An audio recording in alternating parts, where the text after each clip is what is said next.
الحمد لله رب العالمين الرحمن الرحيم مالك يوم الدين إياك نعبد وإياك نستعين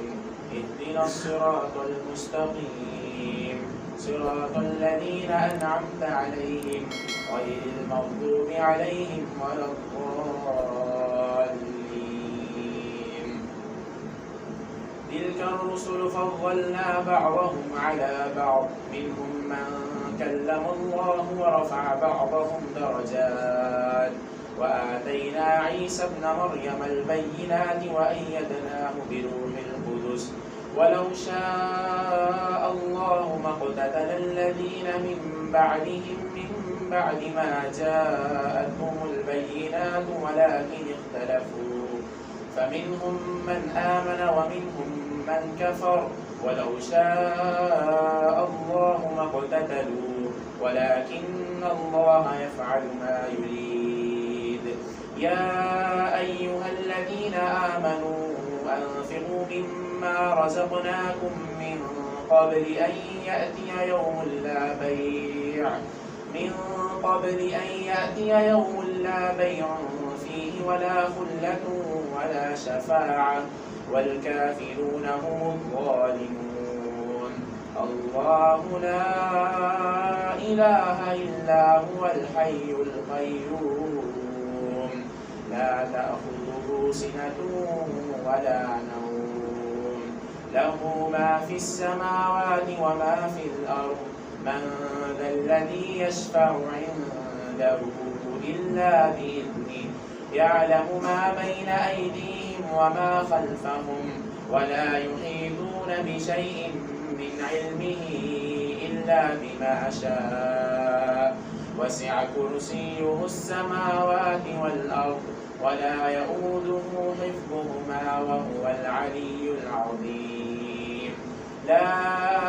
إكراه في الدين قد تبين الرشد من الغي فمن يكفر بالطاغوت ويؤمن بالله فقد استمسك بالعروة الوثقى لا انفصام لها والله سميع عليم. الله ولي الذين آمنوا يخرجهم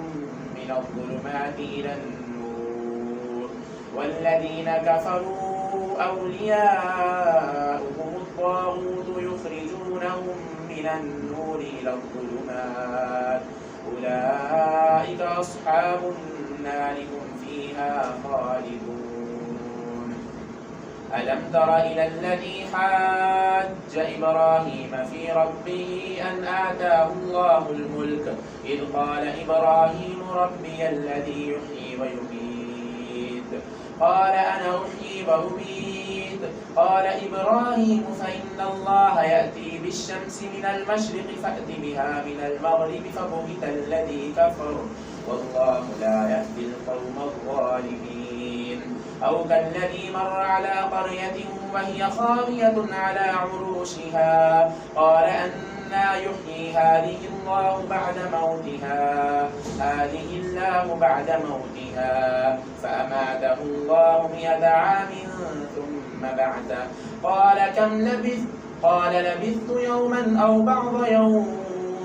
قال بل لبثت 100 عام فانظر إلى طعامك وشرابك لم يتسنه وانظر إلى حمارك ولنجعلك آية للناس وانظر إلى العظام كيف ننشدها ثم نكسوها لحما فلما تبين له قال أعلم أن الله على كل شيء قدير. وإذ قال إبراهيم رب أرني كيف تحيي الموتى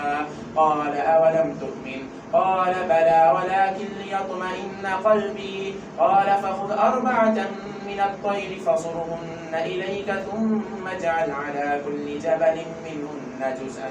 ثم ادعوهن يأتينك سعيا واعلم أن الله عزيز حكيم.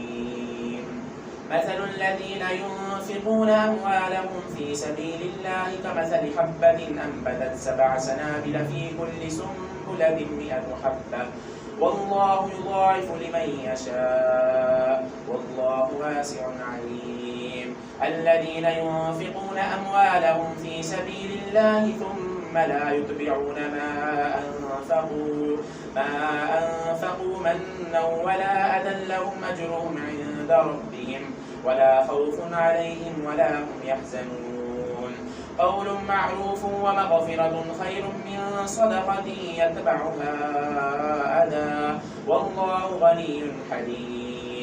يا أيها الذين آمنوا لا تبطلوا صدقاتكم بالمن والأذى كالذي ينفق ماله رئاء الناس ولا يؤمن بالله واليوم الآخر فمثله كمثل صفوان عليه تراب فأصابه وابل فتركه صلدا لا يقدرون على شيء مما كسبوا والله لا يهدي القوم الكافرين. ومثل الذين ينفقون أموالهم ابتغاء مرضات الله وتثبيتا من أنفسهم كمثل جنة بربوة أصابها وابل فآتت أكلها ضعفين فإن لم يصبها وابل فطل والله بما تعملون بصير. أيود أحدكم أن تكون له جنة من نخيل وأعناب تجري من تحتها الأنهار له فيها من كل الثمرات وأصابه الكبر وله ذرية ضعفاء فأصابها إعصار فيه نار فاحترقت كذلك يبين الله لكم الآيات لعلكم تتفكرون. يا أيها الذين آمنوا أنفقوا من طيبات ما كسبتم ومما أخرجنا لكم من الأرض ولا تيمموا الخبيث منه تنفقون ولستم بآخذيه إلا أن تغمضوا فيه واعلموا أن الله غني حميد. الشيطان يعدكم الفقر ويأمركم بالفحشاء والله يعدكم مغفرة منه وفضلا والله واسع عليم. يؤتي الحكمة من يشاء ومن يؤتي الحكمة فقد أوتي خيرا كثيرا وما يذكر إلا أولو الألباب. وما أنفقتم من نفقة أو نذرتم من نذر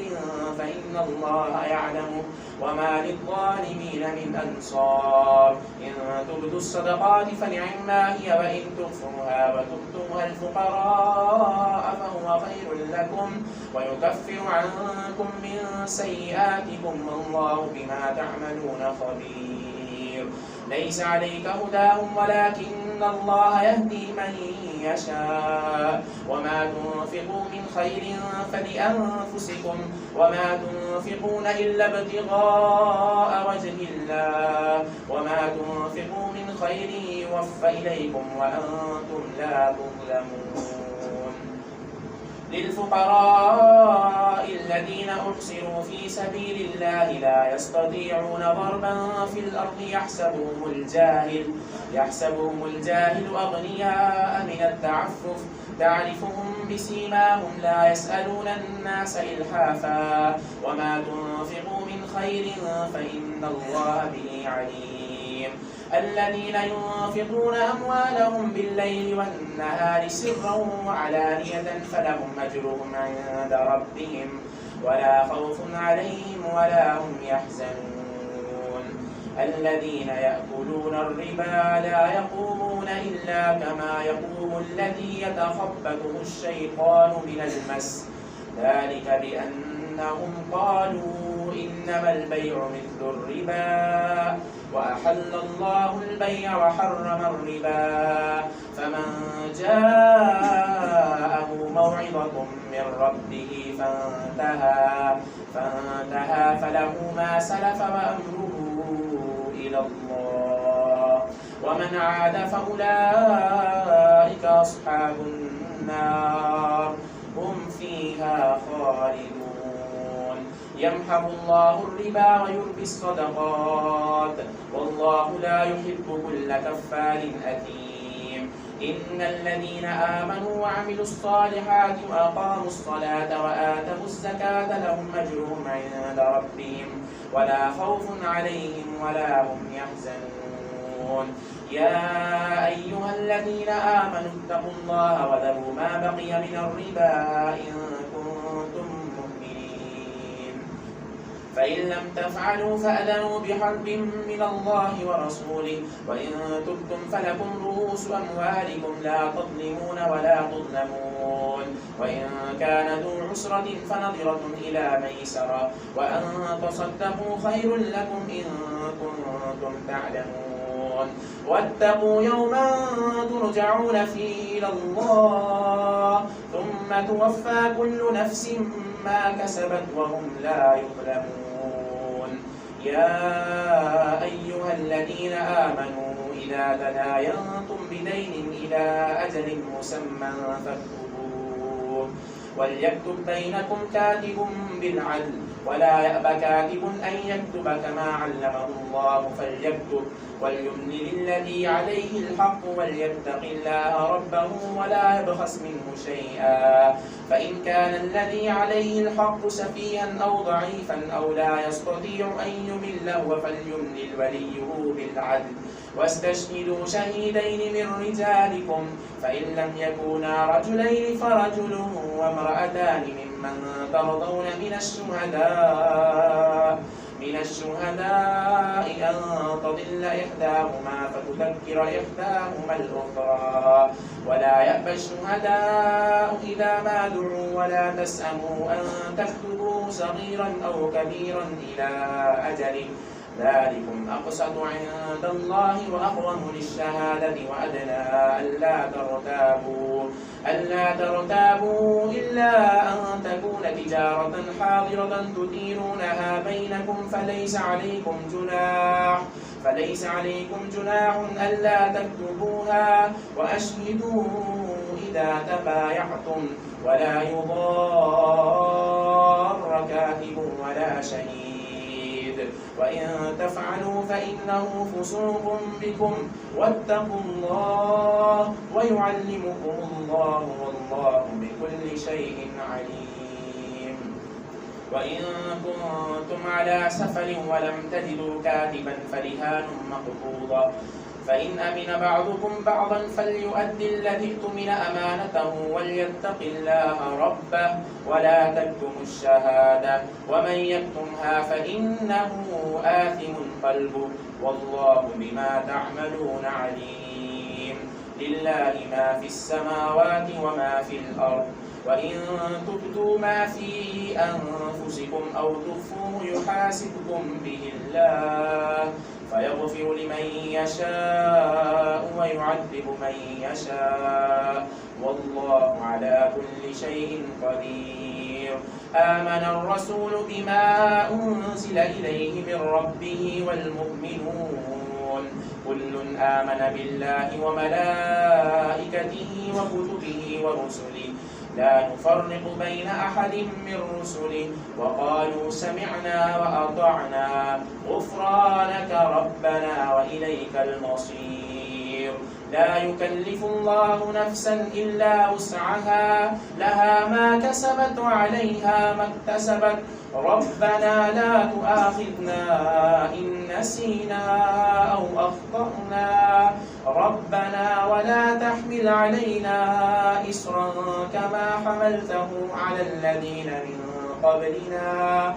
ربنا ولا تحملنا ما لا طاقة لنا به واعف عنا واغفر لنا وارحمنا أنت مولانا فانصرنا على القوم الكافرين ألف لام ميم الله لا إله إلا هو الحي القيوم نزل عليك الكتاب بالحق مصدقا لما بين يديه وأنزل التوراة والإنجيل من قبل هدى للناس وأنزل الفرقان إن الذين كفروا بآيات الله لهم عذاب شديد والله عزيز ذو انتقام إن الله لا يخفى عليه شيء في الأرض ولا في السماء هو الذي يصوركم في الأرحام كيف يشاء لا إله إلا هو العزيز الحكيم هو الذي أنزل عليك الكتاب منه آيات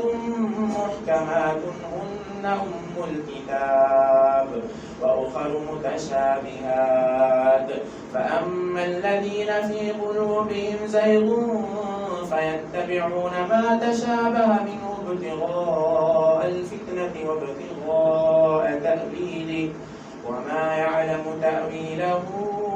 إلا الله والراسخون في العلم يقولون آمنا به كل من عند ربنا وما يذكر إلا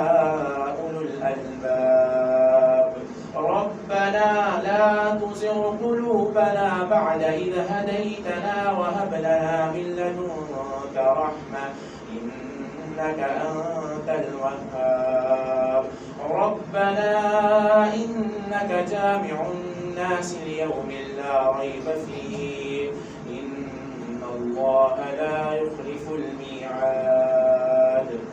إن الذين كفروا لن تغني عنهم أموالهم ولا أولادهم من الله شيئا وأولئك هم وقود النار كدأب آل فرعون والذين من قبلهم كذبوا بآياتنا فأخذهم الله بذنوبهم والله شديد العقاب قل للذين كفروا ستغلبون وتحشرون إلى جهنم وبئس المهاد قد كان لكم آية في فئتين التقتا فئة تقاتل في سبيل الله وأخرى كافرة يرونهم مثليهم رأي العين والله يؤيد بنصره من يشاء إن في ذلك لعبرة لأولي الأبصار زين للناس حب الشهوات من النساء والبنين والقناطير المقنطرة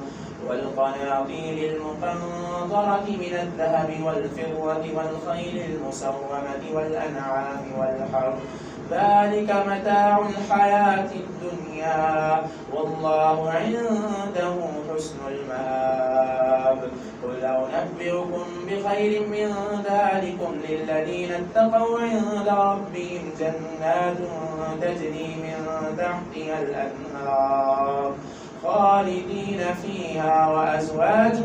مطهرة ورضوان من الله والله بصير بالعباد الذين يقولون ربنا إننا آمنا فاغفر لنا ذنوبنا وقنا عذاب النار الصابرين والصادقين والقانتين والمنفقين والمستغفرين بالأسحار شهد الله أنه لا إله إلا هو والملائكة وأولو العلم قائما بالقسط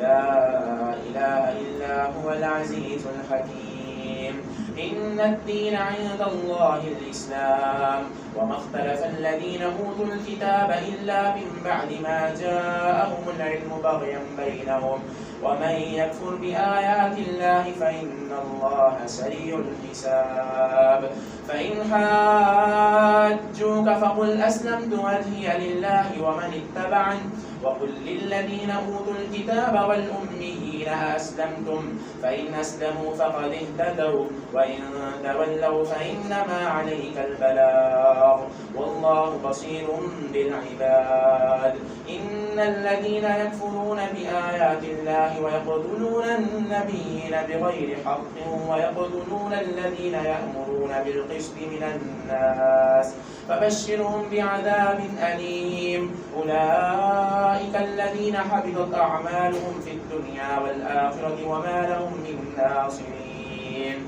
ألم تر إلى الذين أوتوا نصيبا من الكتاب يدعون إلى كتاب الله ليحكم بينهم ثم يتولى فريق منهم وهم معرضون ذلك بأنهم قالوا لن تمسنا النار إلا أياما معدودات وغرهم في دينهم ما كانوا يفترون. فكيف إذا جمعناهم ليوم لا ريب فيه ووفيت كل نفس ما كسبت وهم لا يظلمون. قل اللهم مالك الملك تؤتي الملك من تشاء وتنزع الملك ممن تشاء وتعز من تشاء وتذل من تشاء بيدك الخير إنك على كل شيء قدير. تولج الليل في النهار وتولج النهار في الليل وتخرج الحي من الميت وتخرج الميت من الحي وترزق من تشاء بغير حساب. لا يتخذ المؤمنون الكافرين أولياء من دون المؤمنين ومن يفعل ذلك فليس من الله في شيء إلا أن تتقوا منهم تقاه ويحذركم الله نفسه وإلى الله المصير. قل إن تخفوا ما في صدوركم أو تبدوه يعلمه الله ويعلم ما في السماوات وما في الأرض والله على كل شيء قدير. يوم تجد كل نفس ما عملت من خير محضرا وما عملت من سوء تود لو أن بينها وبينه أمدا بعيدا ويحذركم الله نفسه والله رؤوف بالعباد. قل إن كنتم تحبون الله فاتبعوني يحببكم الله ويغفر لكم ذنوبكم والله غفور رحيم. قل اطيعوا الله والرسول فإن تولوا فإن الله لا يحب الكافرين. إن الله اصطفى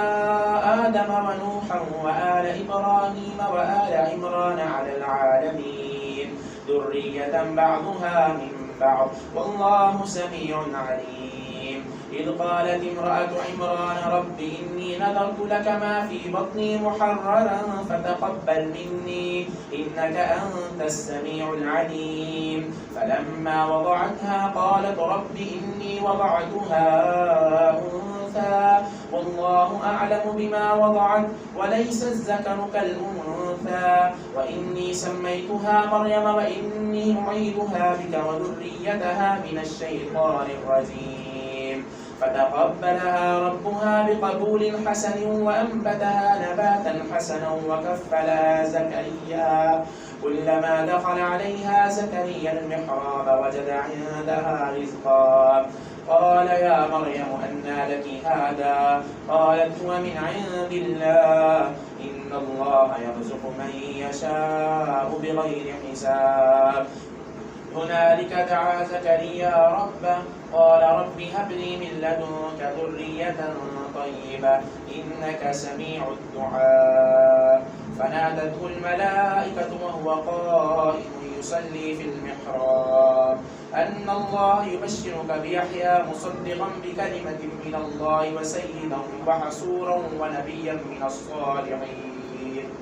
قال رب أنى يكون لي غلام وقد بلغني الكبر وامرأتي عاقر قال كذلك الله يفعل ما يشاء. قال رب اجعل لي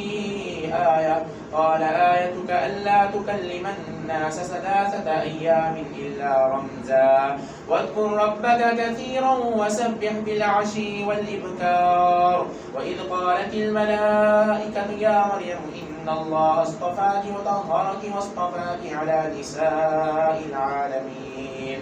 يا مريم اقنتي لربك واسجدي واركعي مع الراكعين. ذلك من أنباء الغيب نوحيه إليك وما كنت لديهم إذ يلقون أقلامهم أيهم يكفل مريم وما كنت لديهم إذ يختصمون. إذ قالت الملائكة يا مريم إن الله يبشرك بكلمة منه اسمه المسيح عيسى ابن مريم وجيها في الدنيا والآخرة ومن المقربين ويكلم الناس في المهد وكهلا ومن الصالحين قالت رب أنى يكون لي ولد ولم يمسسني بشر قال كذلك الله يخلق ما يشاء إذا قضى أمرا فإنما يقول له كن فيكون ويعلمه الكتاب والحكمة والتوراة والإنجيل ورسولا إلى بني إسرائيل أني قد جئتكم بآية من ربكم أني أخلق لكم من الطين كهيئة الطير فأنفخ فيه فيكون طيرا بإذن الله وأبرئ الأكمه والأبرص وأحيي الموتى بإذن الله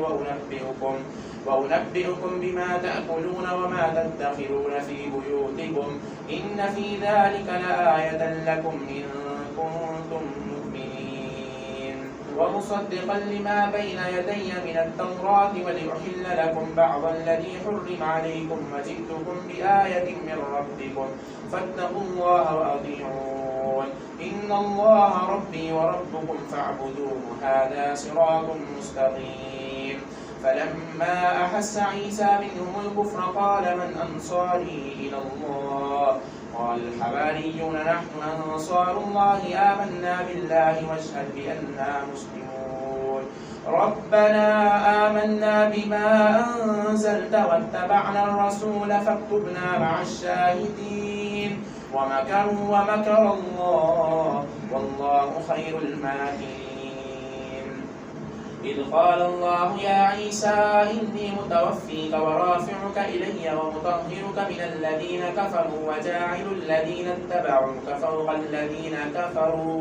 فوق الذين كفروا إلى يوم القيامة ثم إلي مرجعكم فأحكم بينكم فيما كنتم فيه تختلفون فأما الذين كفروا فأعذبهم عذابا شديدا في الدنيا والآخرة وما لهم من ناصرين وأما الذين آمنوا وعملوا الصالحات فيوفيهم أجورهم والله لا يحب الظالمين ذلك نتلوه عليك من الآيات والذكر الحكيم إن مثل عيسى عند الله كمثل آدم خلقه من تراب ثم قال له كن فيكون الحق من ربك فلا تكن من الممترين فمن حاجك فيه من بعد ما جاءك من العلم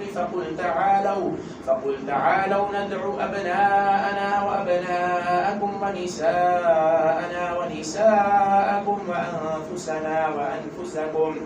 ثم نبتهل فنجعل لعنة الله على الكاذبين إن هذا لهو القصص الحق وما من إله إلا الله وإن الله لهو العزيز الحكيم فإن تولوا فإن الله عليم بالمفسدين قل يا أهل الكتاب تعالوا إلى كلمة سواء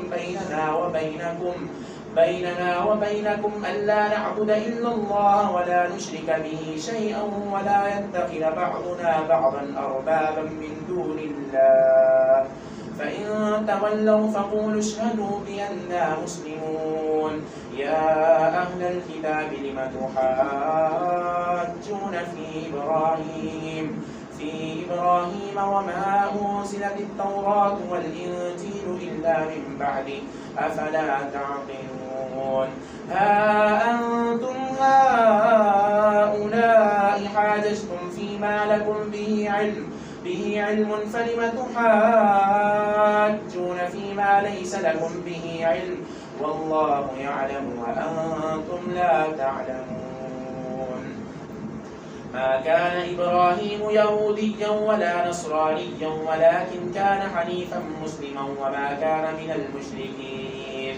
إن أولى الناس بإبراهيم للذين اتبعوه وهذا النبي والذين آمنوا والله ولي المؤمنين ودت طائفة من أهل الكتاب لو يضلونكم وما يضلون إلا أنفسهم وما يشعرون يا أهل الكتاب لم تكفرون بآيات الله وأنتم تشهدون يا أهل الكتاب لم تلبسون الحق بالباطل وتكتمون الحق وأنتم تعلمون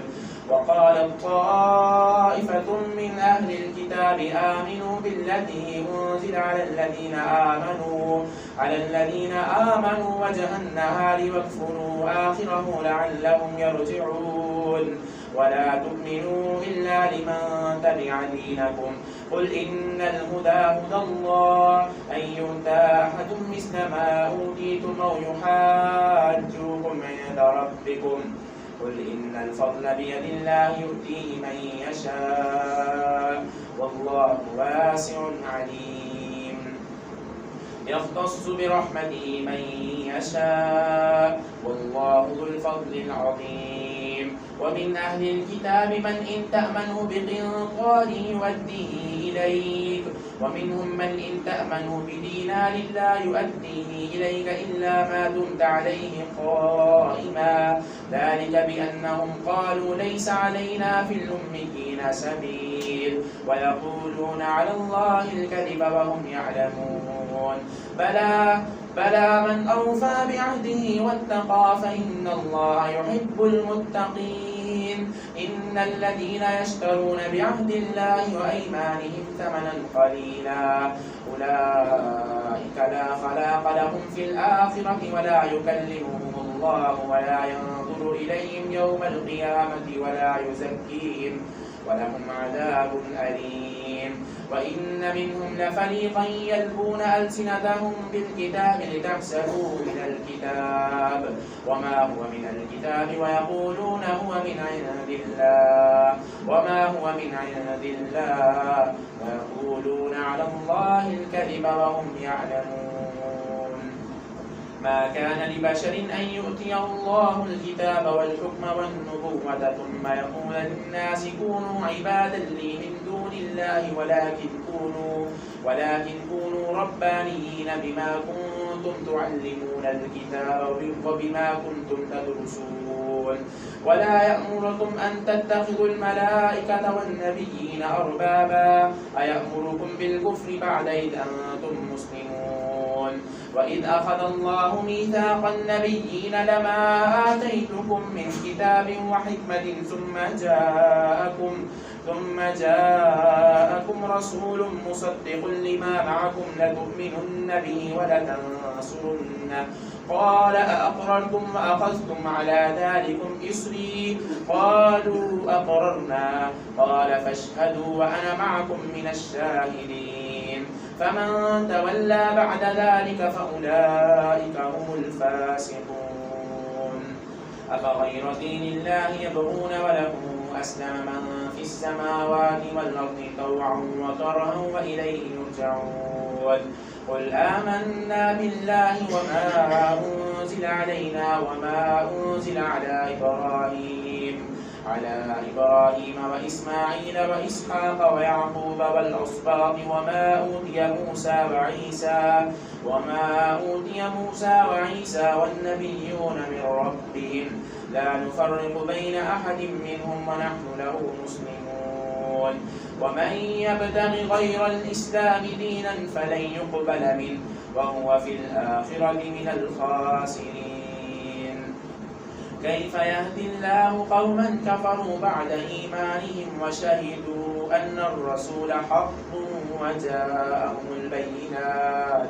والله لا يهدي القوم الظالمين أولئك جزاؤهم أن عليهم لعنة الله والملائكة والناس أجمعين خالدين فيها لا يخفف عنهم العذاب ولا هم ينظرون